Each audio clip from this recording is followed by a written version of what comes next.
Welcome one and all to Theme Park Vision. I am here at home because we have some major attraction updates right now. We got a brand new trailer. Before we get into this, just go look at this thing.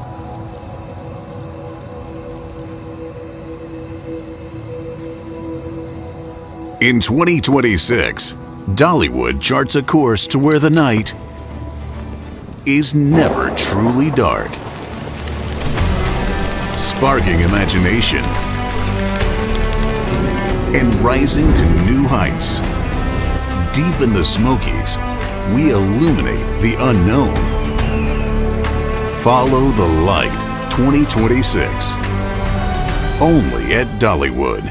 Love every moment. So much is going on in this trailer. We got so much new information involved with this. We got some information on Ned's family, names, possibly what is going on with the actual ride vehicle itself. So I'm going to start off first with telling you what I think, and then I'm going to give you the information on why I think this and how I gathered it from all the different clues that were in this trailer, at least from what I could see. Starting off, so let's start with this storyline. Ned's family in present day is utilizing these journal articles, these different discoveries that was found back in the 1940s. They're taking all of that information that Ned Oakley's family found back in the 1940s today, and that is why you're going on this aviation tour. So what I think is going on is this bioluminator it shows, yeah, that thing right there. I think that that's possibly going to be what is put on the front or somewhere on this possible plane that we're going to be on, if we're going to be on a plane. I'm pretty convinced it's a plane of some type. But anyways, that bioluminator is going to be somewhere on this plane because in these journal articles, it says that these bioluminous plants and these bioluminous things cannot be seen to the naked eye. So they need this bioluminator to be able to see what all is going on. So when you go on these tours, they're going to take the information they found and go there. That's just my opinion. I can't wait to see, because I know so many people are going to put videos out there about what they think. I'm so excited to see what other creators and everybody else is coming up with. Let me know in the comments what you all think is going on. So let's go ahead though. Let's start off by looking a little more in depth at these various little teasers that they have throughout the video. Okay, so first off, this bioluminator. This first picture right here, I actually went a little bit more zoomed in and read what it said. This is what that's going to say. Bioluminator model number 009 has undergone extensive testing and is believed to be adequately reliable for an exploration of the famed secret lake of Wildwood Grove. For optimum effectiveness, it is best utilized on a cloudy or moonless night. Base should be securely bolted to any vehicle with a power dose so it can be operated at full range when on a night excursion. So basically, there you go, folks. That is what they're saying. This bioluminator has to be connected somehow to whatever ride vehicle, whether it be a plane, whatever it's going to be. It has to be connected to the ride vehicle for you to be able to see all these bioluminous plants. So let's go a little bit more in depth into these articles. Now, these articles were tricky to decipher what it was. It was really, really difficult, but I think I've got a good handle on it. Do not take this as this is 1000% what these things say, because it was tricky, but this is what I could pull so far. So we're going to start off with the first photo. So this is the photo that I nicknamed Big Flower Photo. All right, so at the very top you can see the date. It's going to be November 12th, 1943. This is also where I got a very good idea of what the family member's name is, which is Cora Oakley. Very likely this is the girl that we see running through Wildwood Grove. I'm guessing that's Wildwood Grove.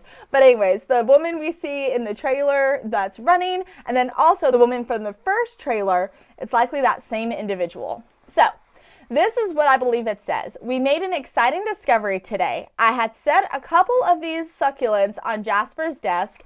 I think that says Jasper, when he fiddles with the contraption that he's working on. At one point, he sent an electrical current through his luminator, and the succulents began to glow brightly. It was quite simply amazing. Typically, this plant can only be seen glowing in a time exposure photograph.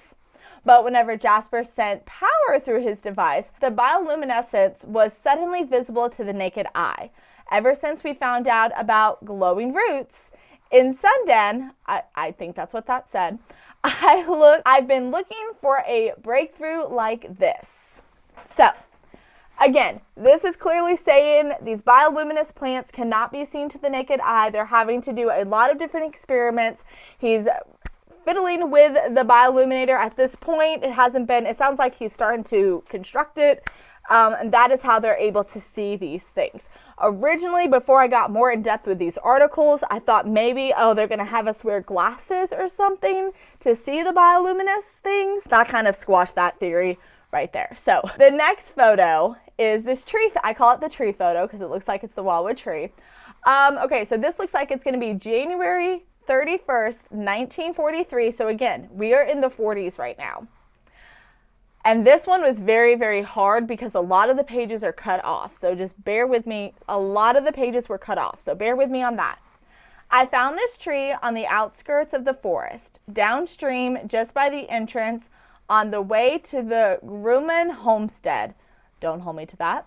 Jasper thought we should test it to see if it has any bioluminescent properties. It appears to be an elm tree, though I'm not certain of the variety. It has an extensive root system. Initial testing for the bioluminescence with the instrument, what can be seen, and then I can't read anything else on that. I'm not sure. It's pretty cut off, so I don't know what else it says. But again, they're just talking about the wildwood tree, how the roots go, which we can see clearly in the trailer. We see the roots going under. So it's pretty much just talking about the bioluminescence in those roots. Again, don't hold me to this Jasper character because it just looks like Jasper. It may not be Jasper. Okay, so the next photo is like a little smaller flowers that I could see. So this one says, possibly, I found this species hidden near wilds. Not sure what I thought it was at first. It's growing near a little fence or window. Bloom in, cuts off. I know she is, cuts off. It will be. I cannot read the rest of that. I'm not sure what that says. However, I think the next part says, time putting in pressure, wildflowers, but I find time in nature gives me a sense of peace that I can't get anywhere else. Until I find the actual species name, I'm going to call them Mama's Lace. That seems like the perfect name to me. So basically what she's saying in this, they have found this new flower at this point. They don't know the name of it. They're trying to figure it out, but at least they're going to nickname it Mama's Lace. This is what it looked like to me. All right, this last photo was a doozy to read. This one was the most difficult photo, and I truly tried my best. Do not hold me to anything I'm about to say. I do not think a lot of this is correct, but some of it may be. It was very difficult to read. I was met with very unexpected and unusual weather this morning when I arrived at Cave Valley. I have to say, the name Cave Valley would make sense because if you look at this photo that they're putting around the park right now, it truly looks like they're in some kind of a cave, or they're going through some kind of a cave. So it's very likely what this is saying. It's that Cave Valley, that's where they're coming through. A thick layer of fog covered the forest floor, dampening everything it touched. Despite the chill, I felt an overwhelming sense of calm. I spent the better part of the morning wandering the trails, sketching the flora, and taking notes of the fungi scattered along the base of the tree. Some of them I've never seen before, must identify. I really struggled with this whole part. I don't know if any of that's true, but that's just what I could decipher from it. The last part I'm almost fairly certain of. Last night I found them glowing in the dark corners of the chamber, the shadows lit with only specks of green crawling up the tendrils like fireflies. I truly think that's pretty accurate from what I could tell and read from the handwriting. I tried. But this is so exciting. So if nothing else, we at least know this bioluminator is going to be on the attraction because this is more than likely what is going to have us seeing all these bioluminescent things. And again, this story, these journals, I think these trailers are basically setting us up for present day because it's telling us how Ned Oakley's family discovered all of this, hiding it for now these aviation tours. It's really, really interesting. I got so lost in this whole storyline. I can't wait to see what else they give us. I feel like they're slowly giving us a book and we're going to get the ending. Of course, we're going to get the ending when the attraction's announced, but this is really fun. Dollywood is doing incredible. Who's ever on Dollywood's marketing team, like, y'all doing fantastic. This is great. So, let me know in the comments below what you think this attraction is going to be. Let me know, okay, if anybody can read that last photo, the photo with the mushroom, somebody tell me what that says, because I couldn't figure out that one for some reason. That was really hard. But yeah, let me know what you all think. Go in and examine this trailer for yourself. But yeah, that's pretty much everything that I've got. I got really excited to see this. I hope you're getting as excited as I am about this new attraction. As always, don't forget, like, subscribe, hit the follow button so you can see more videos from us. We will continue to go a little bit more in depth and try to analyze these trailers as much as we can to see if we can find little hidden clues like Dollywood normally gives. So, on that note, everybody have a fantastic week, and I'll see you next time. Bye!